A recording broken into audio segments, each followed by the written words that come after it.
My mother-in-law just walked into my wedding ceremony wearing a white dress. Not cream, not ivory, not champagne or eggshell or any of those almost white but technically not white colors that might be acceptable at someone else's wedding. Pure white, bright white, bridal white. The exact same shade of white as my wedding dress that I'm currently wearing as I stand at the altar next to my fiancé James watching his mother walk down the aisle like she's the bride. She's wearing a floor-length white gown with a sweetheart neckline and a full skirt that swishes when she walks. She has white flowers in her hair. She's carrying a small white clutch purse. Her shoes are white. Even her jewelry is white pearls. She looks like a bride at my wedding, walking down my aisle, while everyone in the church gasps and whispers. And she's smiling, actually smiling this huge, triumphant smile like she just won some kind of competition I didn't even know we were having. My hands are shaking so badly that I almost dropped my bouquet. James, my fiancé, who's standing next to me in his perfectly tailored black tuxedo, has gone completely pale, and his jaw is clenched so tight I can see the muscle twitching. The officiant, Reverend Matthews, has actually stopped mid-sentence in his opening remarks and is just staring with his mouth slightly open. Every single one of our 200 wedding guests is watching Diane Parker, my soon-to-be mother-in-law, make her grand entrance in a white dress to her son's wedding. But here's what Diane doesn't know. What nobody in this church knows except me and my best friend Madison, who's standing behind me as my maid of honor. In exactly 47 minutes, during the reception toasts, I'm going to stand up with a microphone and announce to everyone here, including James's father Robert, including Diane's entire family, including all of James's colleagues from his law firm, including everyone from our hometown who came to watch us get married, that Diane Parker has been having an affair for the past 3 years. With her husband's business partner, with a man named Thomas Chen who's sitting in the third row right now next to his completely unsuspecting wife Karen. I have proof. Hotel receipts, restaurant bills, text messages, photos, a private investigator's report that's sitting in my maid of honor's purse right now, along with copies of everything else I'll need. I'm going to destroy Diane Parker's life in front of 200 people at my own wedding reception. And she has absolutely no idea it's coming. But let me back up. Let me tell you how we got here. Because this didn't start with a white dress at a wedding ceremony. This started 2 years ago when I first met the woman who was about to become my monster-in-law. My name is Emily Parker. Well, it will be Emily Parker in about 30 minutes when this ceremony finishes and I officially marry James Parker, the love of my life, my college sweetheart, the man I've been with for 6 years and engaged to for the past 8 months. Right now, my name is still Emily Chen. Yes, Chen, same last name as Thomas Chen, the man my mother-in-law has been sleeping with for 3 years. Thomas Chen is my uncle, my father's younger brother. And yes, that means my future mother-in-law has been having an affair with my uncle, her husband's business partner, for 3 years while planning this wedding and pretending to be excited about me joining her family. I'm 28 years old. I work as a pediatric nurse at Children's Hospital in Boston. I'm 5'6" with long dark brown hair that's currently styled in an elaborate updo with real flowers woven through it, and I'm wearing a custom-made ivory wedding dress, ivory, not white, specifically so there would be a clear distinction between the bride's dress and any guest's dress that cost $6,000 and took 4 months to make and fits me perfectly. Or, it fit me perfectly until 5 minutes ago when my blood pressure spiked so high from rage that I can actually feel the dress getting tighter around my chest. James Parker is 30 years old, 6'2", with dark blonde hair and blue eyes and the kindest smile I've ever seen. He's an attorney at Morrison & Chen LLP, yes, that's the law firm his father Robert founded with my uncle Thomas 30 years ago, which is how our families know each other. Which is how James and I met at a firm holiday party 6 years ago. He's brilliant and funny, and he makes me coffee every morning exactly the way I like it, and he's my best friend, and I love him more than anything. And his mother, Diane Parker, is about to ruin our wedding day. Except she's not, because I'm going to ruin hers first. I need to finish this ceremony first, though. I need to actually get married before I can drop my bomb at the reception. So I take a deep breath, squeeze James's hand to let him know I'm okay, or as okay as I can be given the circumstances, and try to focus on Reverend Matthews, who's recovering from his shock and continuing with the ceremony. "Dearly beloved," he says, his voice still slightly shaky, "we are gathered here today to witness the union of Emily Chen and James Parker in holy matrimony." I can still see Diane out of the corner of my eye. She's taken her seat in the front row right next to James's father, Robert, who looks absolutely mortified. Robert is a tall, distinguished man in his late 50s with salt and pepper hair and wire-rimmed glasses, and right now he's leaning over to whisper something to his wife, probably something along the lines of, "What the hell are you wearing?" But Diane is just sitting there with that smug smile on her face, completely unbothered. My parents are sitting on the other side of the aisle in the front row, looking confused and uncomfortable. My mother, Grace, keeps glancing over at Diane and then back at me with this "what is happening" expression. My father, David Thomas's older brother, looks like he wants to stand up and say something, but my mother has her hand on his arm, keeping him in his seat. Madison, my maid of honor and best friend since college, is standing directly behind me, and I can feel her barely suppressed rage radiating off her in waves. We'd prepared for a lot of possible wedding disasters. What if it rains? What if the caterer is late? What if someone objects during the ceremony? But what if the groom's mother wears a white dress wasn't on our list? Because who does that? Diane Parker, apparently. That's who.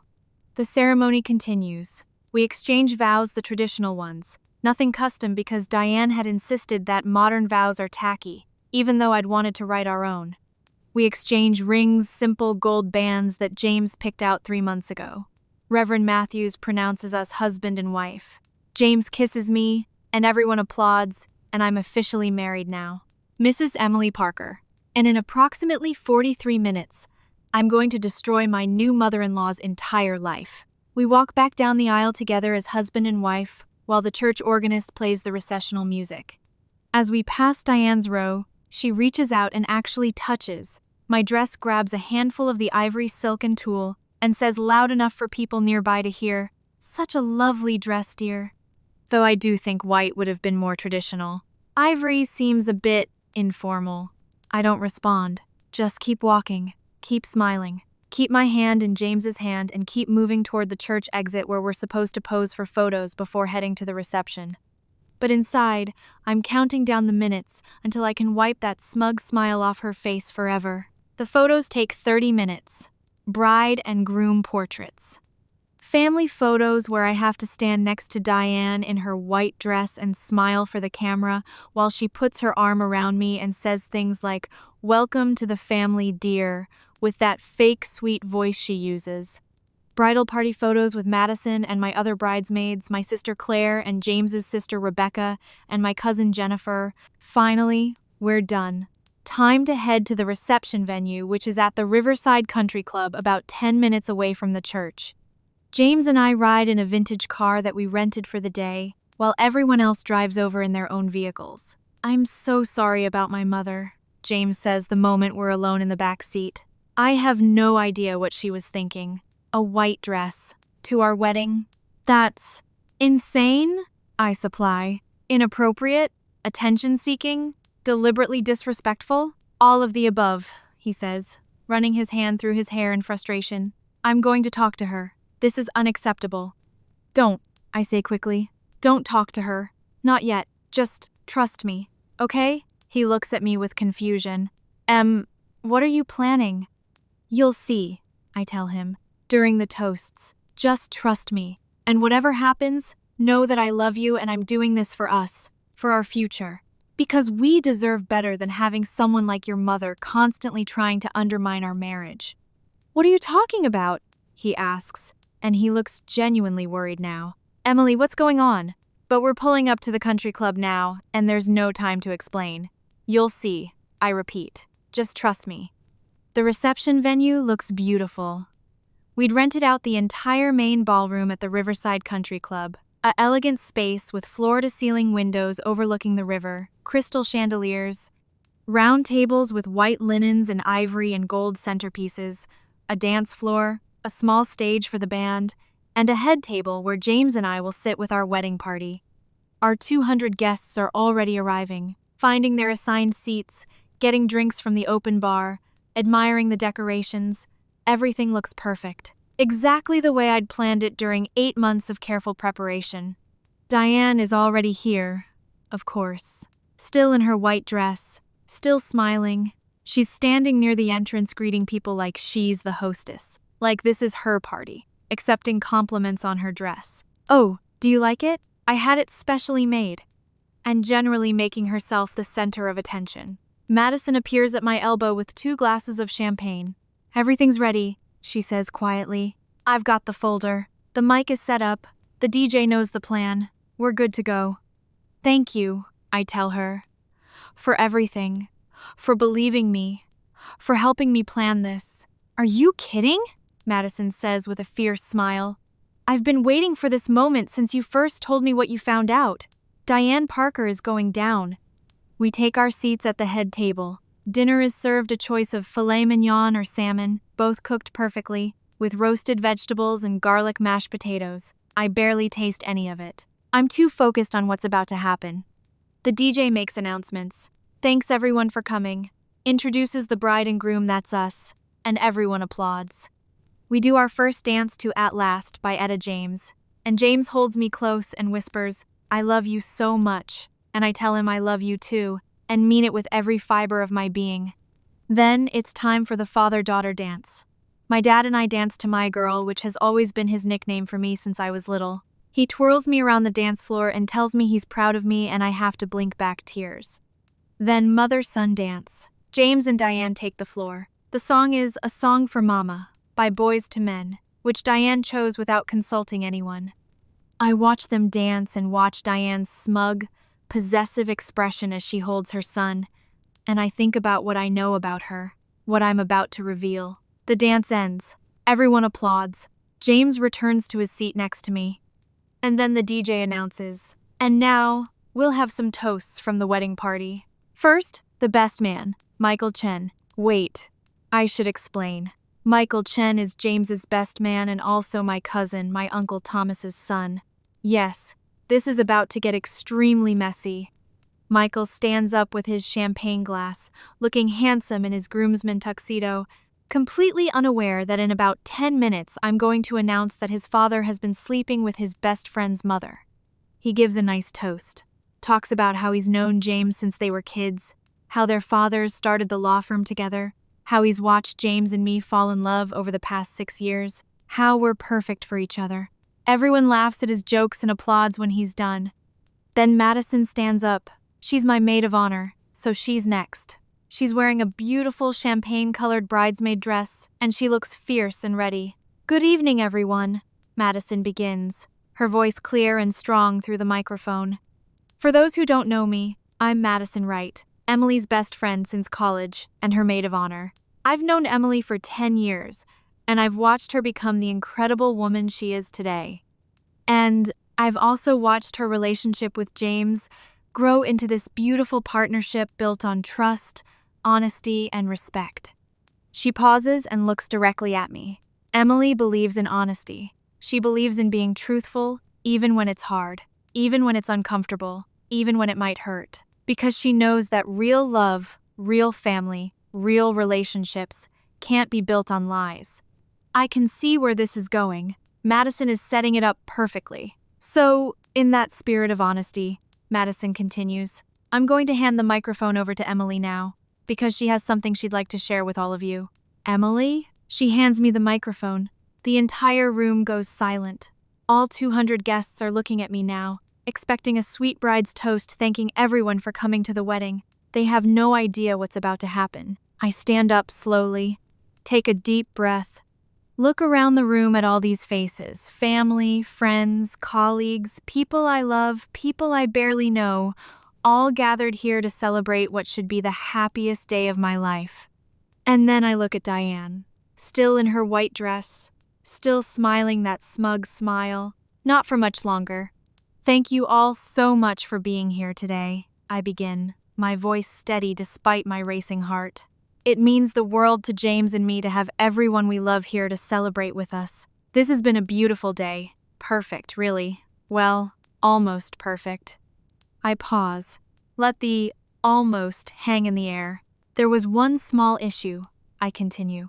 I'm sure many of you noticed that my mother-in-law, Diane Parker, chose to wear white to my wedding.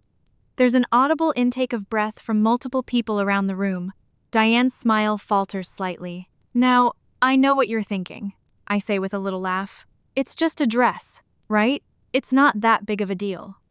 And you're right, normally it wouldn't be. Normally I would just write it off as a fashion faux pas. An unfortunate choice. Maybe she didn't know that wearing white to someone else's wedding is considered rude. I let that sink in for a moment, but here's the thing. I continue, my voice getting a bit harder now. Diane did know. We actually had a conversation about it 6 months ago when she asked me what color the bridesmaids would be wearing. I told her champagne gold. And then I specifically mentioned that I'd be wearing ivory, not white, for my dress. And I made a joke about how at least no one would accidentally show up in white since everyone knows that's a wedding faux pas. I can see Diane's face starting to go red now. And do you know what Diane said to me? I asked the room. She said, and I quote, "Oh, only a terribly inappropriate person would wear white to someone else's wedding." That's practically trying to upstage the bride. How embarrassing that would be. There are gasps around the room now. People are looking at Diane with very different expressions than they were a few minutes ago. So Diane knew, I say clearly. She knew it was inappropriate. She knew it would be seen as trying to upstage me, and she wore white anyway, to my wedding, her son's wedding. She deliberately chose to do something she knew was rude and disrespectful. Emily, I think that's enough, Diane starts to say, standing up from her seat. Sit down, Diane, I say sharply. I'm not finished. In fact, I'm just getting started. Madison hands me a folder from her purse. I open it and pull out the first document. The question I've been asking myself is, why would Diane do something so deliberately hurtful on what's supposed to be one of the happiest days of my life? Why would she try to steal attention from her own son's wedding? What would make someone so narcissistic, so selfish, so desperate for attention? I pause for dramatic effect. And then I figured it out, I say. She's projecting, she's acting out, because for the past 3 years, Diane Parker has been living a lie, keeping a secret, sneaking around behind her husband's back. The room has gone completely silent now. You could hear a pin drop. For the past 3 years, I say clearly, Diane Parker has been having an affair. The gasps are louder now, shocked exclamations. What? And no, and oh my God. Robert James's father, Diane's husband, is staring at me in absolute shock. What are you talking about? He says. I'm talking about your wife's affair, Robert. I say gently, I'm sorry to be the one to tell you this. I'm sorry it has to be today, in front of all these people, but you deserve to know the truth. This is ridiculous, Diane shouts, her face now completely red. She's making this up. She's lying. Am I? I ask calmly. I pull out a photo from the folder and hold it up. This is a photo from October 15th, 2021, the Ritz-Carlton in downtown Boston. The photographer was a private investigator I hired 3 months ago when I first started getting suspicious. I pass the photo to the nearest table so people can see it and pass it around. It's a crystal clear photo of Diane entering a hotel with a man who is very definitely not her husband. Want to see more? I ask. I have 47 photos from various hotels and restaurants over the past 3 years. I have credit card receipts showing charges at these hotels on dates when Diane told her husband she was visiting her sister in Vermont. I have text messages. I have a complete timeline. I'm pulling out papers now, showing them to the increasingly shocked crowd. Emily, stop this right now, Diane screams. Why should I stop? I ask. You didn't stop when you were sleeping with someone else's husband. You didn't stop when you were lying to your family. You didn't stop when you wore white to my wedding specifically to try to undermine me. So why should I stop telling the truth? Robert is standing now, taking the photos that people are passing to him, looking at them. His face is turning white. Diane, he says quietly, is this true? Of course it's not true, Diane says frantically. She's making this up to embarrass me because I wore the wrong color dress. Then explain the photos, I say calmly. Explain the hotel receipts. Explain this text message from March 3rd of this year where you wrote, I read directly from a printout, I can't wait to see you tonight. Robert thinks I'm at book club, but I'll be in your arms instead. Explain that, Diane. She can't. She's just standing there opening and closing her mouth like a fish. But here's the best part, I say, and now I'm looking directly at my Uncle Thomas, who's sitting frozen in his seat in the third row, his face ashen. Want to know who Diane's been having an affair with for 3 years? I turn to address the whole room. Diane Parker has been sleeping with Thomas Chen, her husband's business partner. The man Robert founded Morrison and Chen LLP with 30 years ago. The man who's been his best friend since college. The man who's sitting right over there in the third row next to his wife Karen, who has no idea what her husband has been doing. All heads swivel to look at Thomas and Karen. Karen's face is a mask of confusion and dawning horror. Thomas looks like he wants the floor to open up and swallow him whole. Thomas is my uncle, I continue. My father's younger brother. So not only has Diane been betraying her husband, not only has she been betraying her family, she's been doing it with my uncle, with someone she knows I see at family gatherings, with someone whose son, my cousin Michael, is standing right there as James's best man. Michael is staring at his father in absolute shock. Dad, he says weakly. So to answer my earlier question, I say, why would Diane wear white to my wedding? Why would she try to upstage me? Why would she be so desperate for attention? Because she's been living a double life for 3 years. Because she's terrified of being found out. Because deep down she knows she's a cheater and a liar, and she's trying to deflect attention from her own sins by creating drama at her son's wedding. I turn to face Diane directly. I know about everything, Diane. The affair started in June 2021 at the law firm's summer party.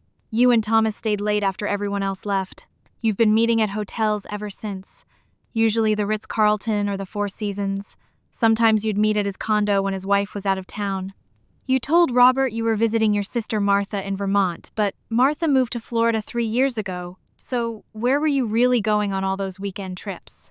Diane is crying now, mascara running down her face. How? How did I find out?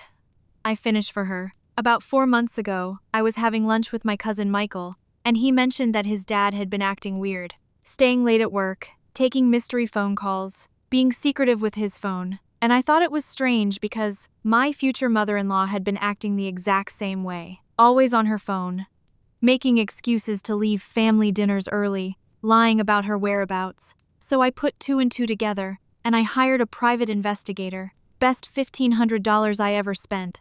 I hold up the folder. I have a 90-page report here documenting every hotel visit, every restaurant meal, every lie Diane told her husband to cover up her affair. I have copies for anyone who wants to see them, starting with you, Robert. I walk over and hand the folder directly to Robert, who takes it with shaking hands. I'm so sorry, Robert, I tell him quietly. You deserved better than this. You deserve to know the truth. Robert just nods, unable to speak, flipping through the pages with an expression of absolute devastation. I turn back to address the full room. I debated whether to do this today, I admit. Whether to expose Diane at my own wedding. It seemed petty, vindictive even. But then, she showed up wearing white, deliberately, spitefully, trying to steal attention from me on my day, trying to make this about her. And I realized, this is about her. This whole day, she's been trying to make herself the center of attention. Well, congratulations, Diane. You got your wish. You're definitely the center of attention now. Diane is sobbing uncontrollably now, her carefully applied makeup completely ruined, her white dress not looking quite so triumphant anymore. Emily, please, she begs. Please stop. Why should I stop? I ask again. You didn't stop. You didn't stop having an affair. You didn't stop lying. You didn't stop trying to ruin my wedding day. Why should I stop telling people the truth about who you really are? James stands up next to me. I didn't realize he'd stood up. He puts his hand on my shoulder, and for a moment I'm terrified he's going to tell me to stop, to say I've gone too far. But instead he says, Mom, is this true? Have you been having an affair with Thomas? Diane looks at her son with tears streaming down her face. James, sweetheart, I can explain. Just answer the question, James says coldly. Yes or no? Have you been cheating on Dad? A long pause. Yes, Diane whispers finally. The room erupts. People are talking over each other. Shocked exclamations, gasps, chairs scraping as people stand up or sit down, phones coming out to take photos or video this absolute disaster of a wedding reception. Karen Thomas's wife stands up and slaps her husband across the face. Hard. The sound echoes through the ballroom. "You bastard," she screams at him. "We've been married for 32 years. 32 years. Thomas doesn't even try to defend himself. Just sits there taking it. Robert is still reading through the investigator's report, his hands shaking, his face getting redder and redder. Then he looks up at his wife and says very quietly, "Get out." "Robert, please," Diane starts. "Get out," Robert roars, and I've never heard him raise his voice before. "Get out of this reception. Get out of my sight. Get your things out of our house because you're not coming back.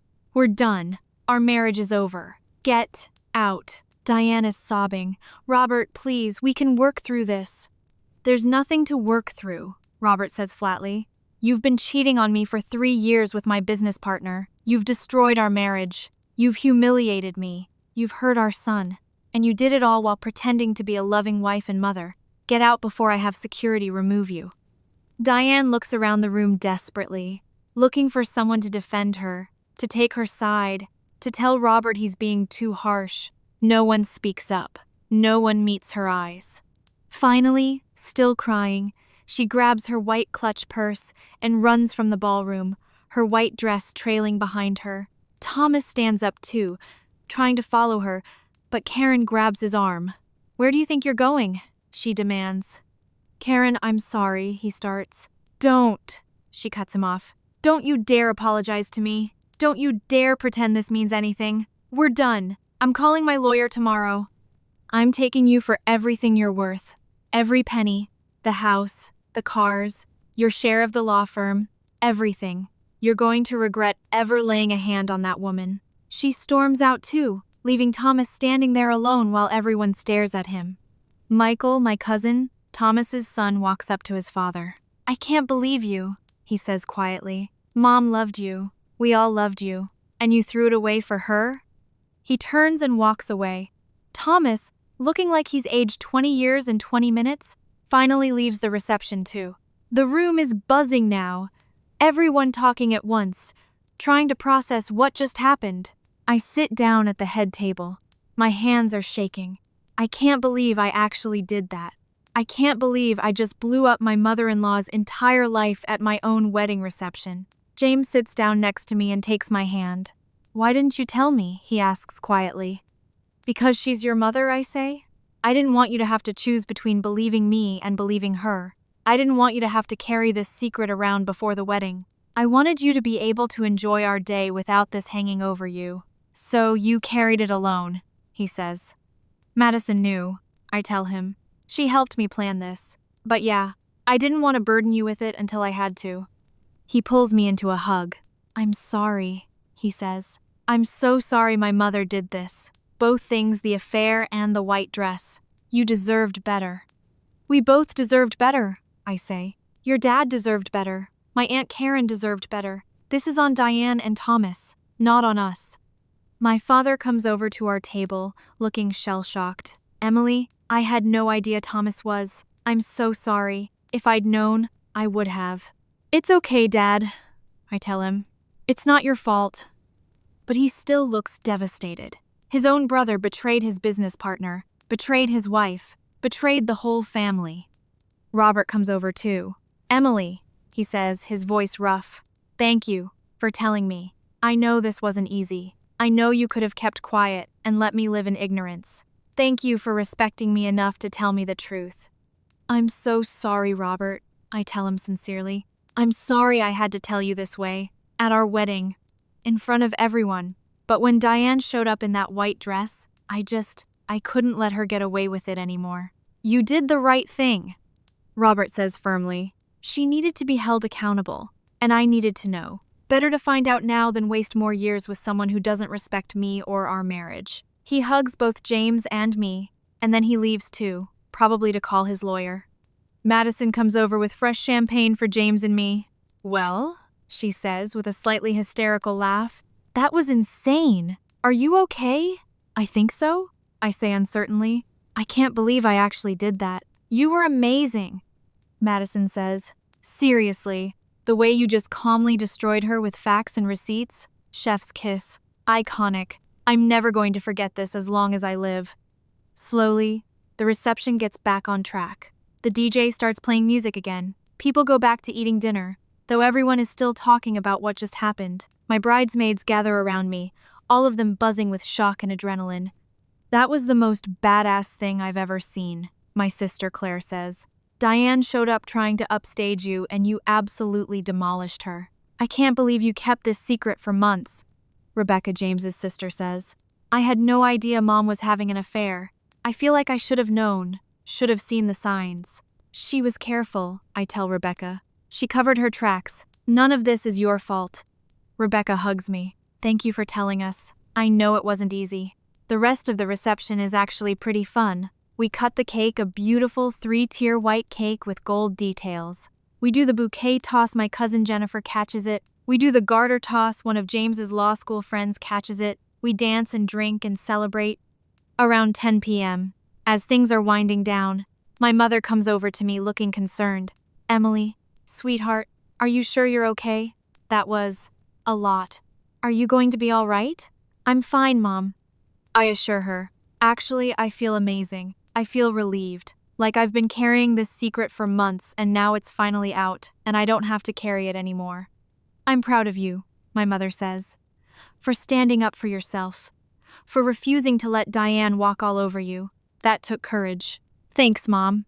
James and I leave the reception around 11 p.m. in our vintage getaway car decorated with just married streamers and tin cans tied to the back bumper. We're supposed to be heading to our hotel for our wedding night before flying out to our honeymoon in Italy tomorrow. In the car, James takes my hand and says, I meant what I said earlier. I'm sorry about my mother. I'm sorry you had to deal with that. It's not your fault, I tell him. And honestly, I'm glad I did it. She needed to be called out. She needed to face consequences for what she did. Still, James says, it was supposed to be our perfect day. It was our perfect day, I tell him firmly. We got married. We're husband and wife now. We celebrated with people we love, and we got to expose a cheater and a liar in front of everyone. I'd say that's a pretty good day. He laughs. When you put it like that? Plus, I add with a grin, this is going to be the wedding people talk about for years. Decades even. Remember Emily and James's wedding where the bride exposed the mother-in-law's affair during the reception? We're legendary now. We really are, he agrees. We get to the hotel, the Four Seasons, ironically one of the hotels where Diane used to meet Thomas and go up to our honeymoon suite. It's beautiful. Champagne waiting for us, rose petals on the bed, panoramic view of the Boston skyline. James pops the champagne and pours us each a glass. To my beautiful, brilliant, badass wife, he toasts. Who doesn't take shit from anyone? To my wonderful husband, I toast back. Who stood by me even when his mother was the one being destroyed? We clink glasses and drink. Do you think she'll try to apologize? James asks. My mother? Probably, I say. Eventually, when she realizes the full extent of what she's lost. Your dad's going to divorce her. Thomas's wife is going to divorce him. They've destroyed 2 marriages. They'll both lose half their assets in the divorce. Diane will lose her social standing, her reputation, her place in the community. She'll try to salvage something, and that will probably include trying to apologize to you. I don't think I can forgive her, James says quietly. Not for a long time, maybe not ever. You don't have to, I tell him. What she did, both the affair and the white dress stunt, that's unforgivable. You get to decide if and when you ever want a relationship with her again. He nods, looking thoughtful.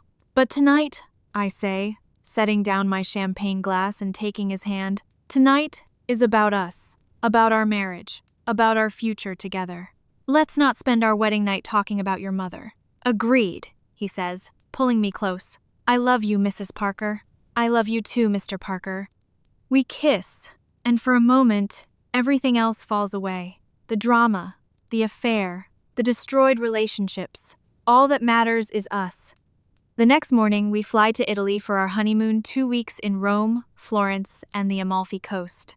We turn off our phones, except to occasionally post photos to social media. We eat amazing food and drink incredible wine and visit museums and churches and ancient ruins and swim in the Mediterranean and make love and just exist together as newlyweds. When we finally turn our phones back on at the end of the 2 weeks, we have hundreds of messages waiting. From Robert, "Thank you again for telling me the truth. I've filed for divorce. Diane has moved out. I'm doing okay, all things considered." From my Aunt Karen, "Thank you for exposing Thomas. I've filed for divorce too. He's going to lose everything. I hope you and James had a wonderful honeymoon." From my cousin Michael, "I'm still processing everything. Haven't talked to my dad. Don't plan to anytime soon. Hope you guys are having fun in Italy." From Rebecca, "Mom tried to call me a bunch of times. I haven't answered. I'm not ready to talk to her. Enjoy your honeymoon." From Madison, "You're a legend. Everyone is still talking about your wedding. I've gotten at least 50 messages from people who were there asking for more details. You broke the internet." And from Diane, multiple voicemails and texts. "Please call me.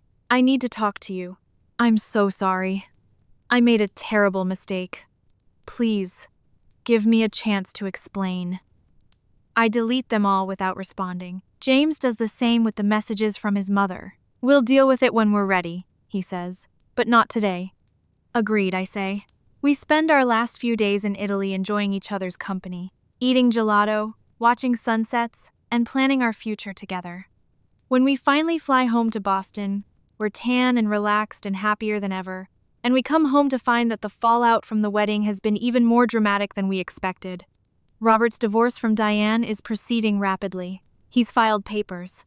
She's tried to contest it, but she has no grounds. She admitted to the affair in front of 200 witnesses. Robert is taking the house, half of everything, and full credit for ending the marriage due to her infidelity. Karen's divorce from Thomas is similarly messy. She's going for the throat, wants the house, the cars, half his share of the law firm, everything. And she's going to get it, because Thomas admitted to the affair and has no legal leg to stand on. The law firm Morrison & Chen LLP is in crisis. Robert can't continue being business partners with the man who slept with his wife. They're in the process of dissolving the partnership. Robert will keep the firm name and most of the clients. Thomas will have to start over. His reputation in the legal community is destroyed. Diane has tried multiple times to contact James. He hasn't responded. She's sent letters, emails, tried to show up at our apartment. We had to get a doorbell camera, and we don't answer when she rings. She's desperate to apologize, to explain, to salvage some kind of relationship with her son. But James isn't ready. Maybe he never will be. "She made her choice," he tells me one night as we're lying in bed in our apartment. "She chose to have an affair. She chose to lie. She chose to wear white to our wedding. Those were all choices she made knowing they would hurt people. She doesn't get to just apologize and have everything go back to normal. I support whatever you decide," I tell him. "If you want to never speak to her again, I support that. If you eventually want to try to rebuild some kind of relationship, I'll support that too. This is your choice." "Thank you," he says, kissing me, "for everything, for having my back, for standing up to her, for being exactly who you are. It's been 6 months since our wedding now. 6 months since I exposed Diane's affair in front of 200 people, and I still don't regret it." Robert is doing well. He's dating someone new, a lovely woman named Catherine who works at the hospital. He seems happier than he's been in years. Karen is thriving. She got the house and half of everything in the divorce, and she started her own interior design business. She's successful and confident and doesn't waste a single thought on Thomas anymore. Thomas is struggling. Lost his wife, lost his business partner, lost most of his clients, lost his reputation. He tried to reach out to apologize to me and my family, but none of us are interested in hearing it. He made his choice. He lives with the consequences. Diane is the most pathetic of all. She lost her husband, her social standing, her comfortable life. She moved into a small apartment and works as a receptionist at a dentist's office. She still tries to contact James occasionally, but he never responds. She's alone, isolated, exactly what she deserves. As for me and James, we're happy. Really, genuinely happy. We bought a house in the suburbs. We're talking about starting a family in the next year or two. We've built a life together based on honesty and trust and respect. And sometimes people ask me, do you regret exposing your mother-in-law at your wedding? Do you wish you'd handled it differently? And my answer is always the same. No, not even a little bit. Diane wore white to my wedding specifically to upstage me, to make herself the center of attention, to be spiteful and disrespectful. She wanted everyone looking at her. She wanted to steal the spotlight.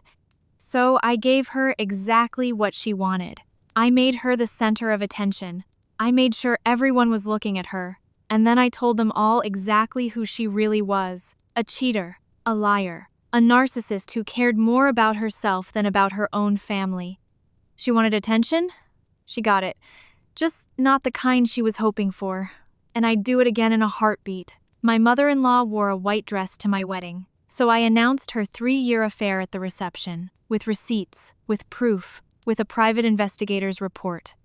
I destroyed her life in front of 200 people, and it was Diane Parker is nothing if not persistent and desperate. About a year after our wedding, so about 6 months ago now, in March 2025, Diane made one final attempt to force her way back into James's life. We were having dinner at our house on a Sunday evening, just the two of us. I'd made pasta, homemade carbonara, James's favorite, and we were sitting at our dining room table talking about our day when the doorbell rang. We looked at each other confused. We weren't expecting anyone. James got up to check the doorbell camera on his phone. His face went pale. "It's my mother," he said quietly. I stood up immediately. "Do you want me to call the police?" "No," he said after a moment. "No, I think I need to talk to her. Tell her once and for all that this is over, that she needs to stop." "Are you sure?" I asked. He nodded. "Will you come with me? I don't want to do this alone." So we both went to the front door. James opened it but didn't invite her in. Diane stood on our doorstep looking terrible. She'd aged significantly in the past year. Her hair was no longer perfectly styled. It looked like she'd colored it herself and done a bad job, with visible roots and uneven blonde. She wasn't wearing makeup. Her clothes were ordinary, not the expensive designer pieces she used to wear. She looked like a completely different person from the smug, polished woman who'd walked into our wedding in that white dress. "James," she said, and her voice broke immediately. "Please, I just need 5 minutes. Please let me explain." "There's nothing to explain, Mom," James said, his voice firm but not cruel. "You had an affair. You lied to Dad for 3 years. You lied to all of us. You destroyed your marriage and Thomas's marriage. And then you showed up to my wedding in a white dress specifically to try to upstage Emily. Those are all facts. There's nothing to explain." "I was going through something," Diane said desperately. "I was having a crisis. I felt invisible. Your father was always working. You'd moved out. I felt like I didn't matter anymore. Thomas made me feel seen again. Made me feel special." "So you destroyed 2 families because you felt invisible?" I interrupted, unable to stay quiet. "You hurt people who loved you because you wanted attention?" Diane turned to me with something like hatred in her eyes. "This is your fault," she spat. "You poisoned my son against me. You stood up at our wedding." "Your wedding?" I cut her off. "It was my wedding, Diane. Mine and James's, not yours. You wore white to my wedding because you couldn't handle not being the center of attention for one day, and I exposed you because you deserved it." "I'm his mother!" Diane shouted. "You can't keep me from my son!" "Actually, she can't," James said calmly. "But I can, and I am. Mom, you need to leave. You need to stop calling. Stop sending letters. Stop showing up at our house.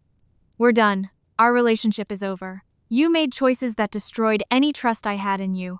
I don't want a relationship with someone who lies and cheats and manipulates." "James, please."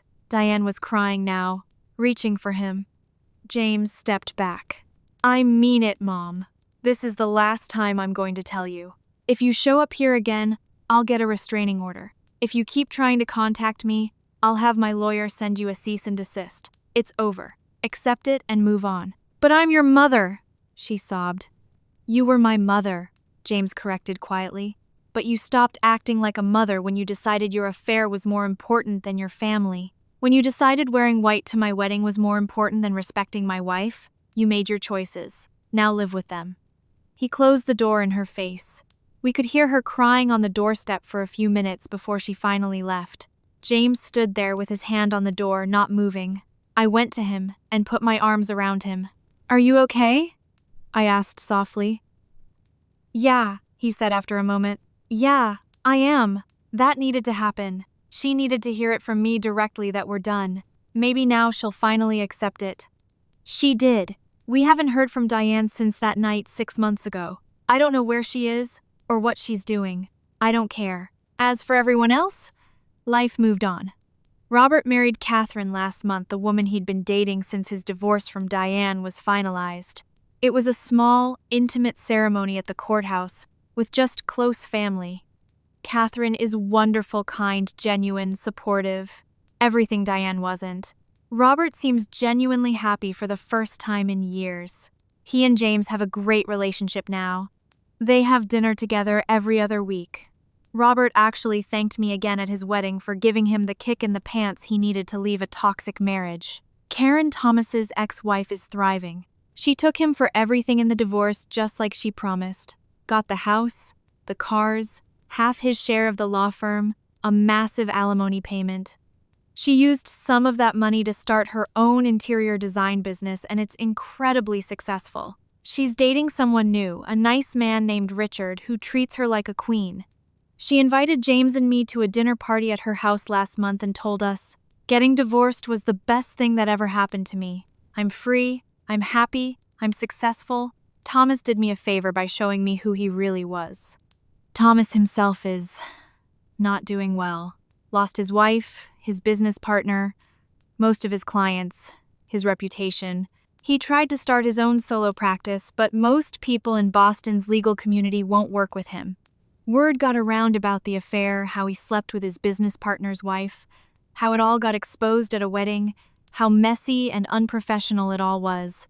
Last I heard, he's doing contract work for small firms and barely making ends meet. My cousin Michael, his son, still hasn't spoken to him, might never speak to him again. And Diane. I honestly don't know the details of her life now, and I don't care to find out. I know she and Robert's divorce was finalized. I know she lost the house, lost her social circle, lost her standing in the community. I know she tried to rekindle things with Thomas after both their divorces were final, but he wanted nothing to do with her apparently. When the affair was secret and exciting, she was appealing, but when it meant actually committing to her publicly, he realized he didn't actually love her. She was just an escape, a distraction, so she's alone. Exactly what she deserves. As for James and me, we're better than ever. We're sitting in our living room right now on a Sunday afternoon in September 2025. James is reading a book. I'm supposedly folding laundry, but mostly I'm just thinking about everything that's happened over the past year and a half since our wedding. "Hey," I say suddenly, "do you ever regret how our wedding went down? The whole exposing your mom thing?" James looks up from his book. "No," he says without hesitation. "Do you?" "Not even a little bit," I tell him honestly. "She deserved it. And honestly, I think it saved our marriage. If I'd just quietly tolerated her wearing white, if I'd let her keep manipulating and undermining us, she would have spent our entire marriage trying to break us up, trying to make me look bad, trying to convince you I wasn't good enough. This way, everyone knows exactly who she is, and we're free of her." "Exactly." James agrees.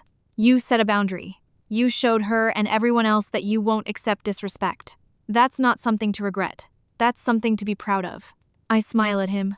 I am proud. I'm proud I stood up for myself, for us, for our marriage. "Me too," he says. Then he grins.